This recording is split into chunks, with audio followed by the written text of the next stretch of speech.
Bonjour, nous allons voir aujourd'hui le certificat médico-légal ou certificat de coups et blessures volontaires ou involontaires parfois.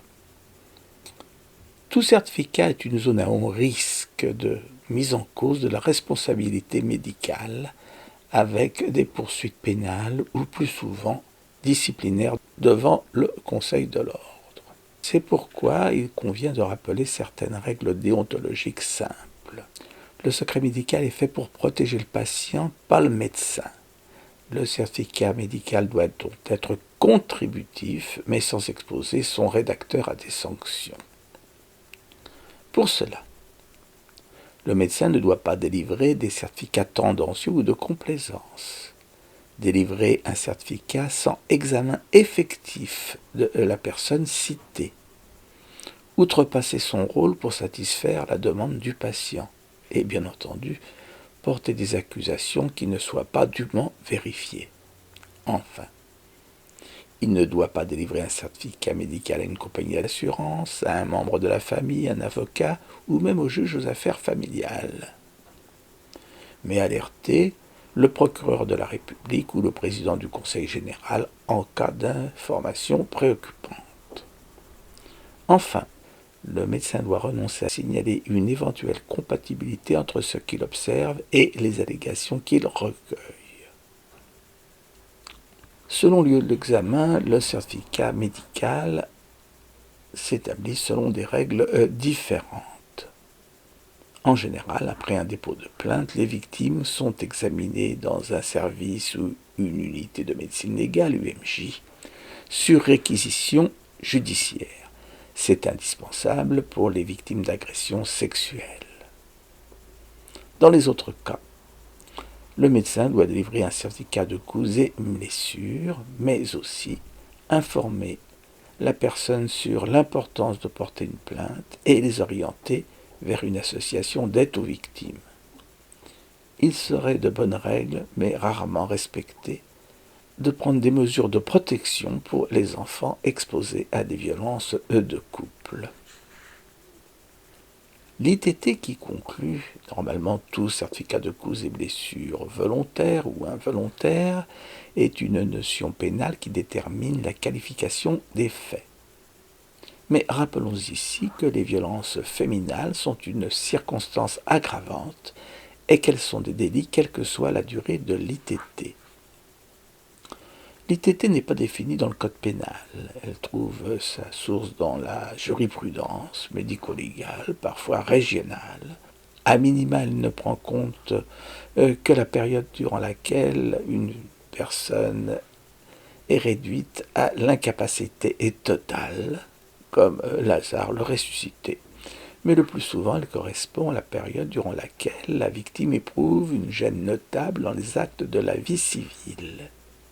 L'ITT se distingue de l'arrêt de travail et aussi de l'incapacité temporaire totale que l'on appelle actuellement déficit fonctionnel temporaire total, qui est une notion civile qui correspond à la période indemnisable, pour le dire simplement.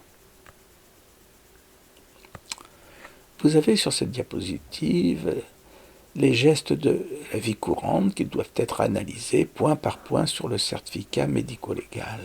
Certains procureurs se réfèrent à cette description des possibilités fonctionnelles de la victime et déterminent eux-mêmes la durée de l'ITT. Le certificat médico-légal lui-même commence par l'identité de la victime si on la connaît ou avec prudence, si on ne la connaît pas. Il rapporte les commémoratifs ou le rappel des faits, en étant précis sur la date, le lieu, les circonstances, les types de violences. Les doléances doivent être notées de façon exhaustive en utilisant les mots du patient. Vous avez les recommandations de l'HAS qui dit bien que l'on peut citer les propos du patient même s'il parle d'un auteur présumé. La description des lésions doit être précise, ecchymose, plaie, plaie contuse, plaie franche, fracture, taille, couleur, localisation, en connaissant les lésions accidentelles qui gênent en général sur les zones saillantes. On peut prendre des photographies ou les dessiner sur un schéma.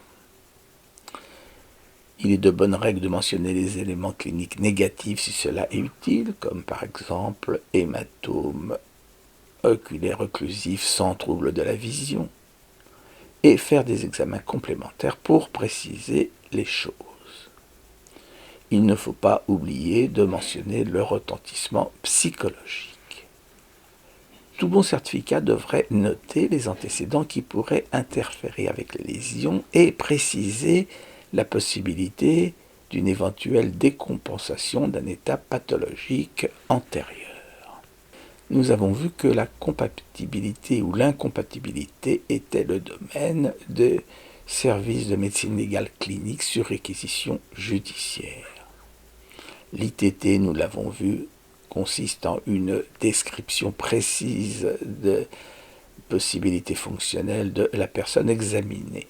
Lorsqu'il s'agit de violences psychologiques qui n'entraînent pas de gêne fonctionnelle dans les actes de la vie courante, il est utile de préciser en quoi elles altèrent les conditions et la qualité de vie de la personne.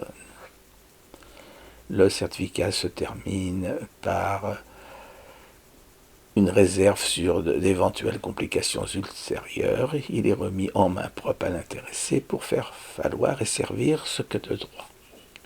Signé et daté le certificat. Vous avez sur cette diapositive l'exemple du certificat établi par le docteur Wursch sur le cas Anna que vous pouvez voir en cliquant sur le lien Dailymotion. Vous verrez que le docteur Wursch décrit parfaitement au conditionnel tous les propos de la victime, qu'il fait un examen extrêmement complet, qu'il parle de l'état antérieur, qu'il ne fixe pas d'ITT dans la mesure où Anna peut aller et venir et travaille, mais qu'il précise qu'elle présente des troubles qui pourraient se chroniciser. Il l'oriente dans le réseau. Voilà l'exemple même d'un certificat contributif qui ne comporte aucune faute déontologique et qui, par conséquent, ne peut pas exposer son auteur à des sanctions disciplinaires. Je vous remercie.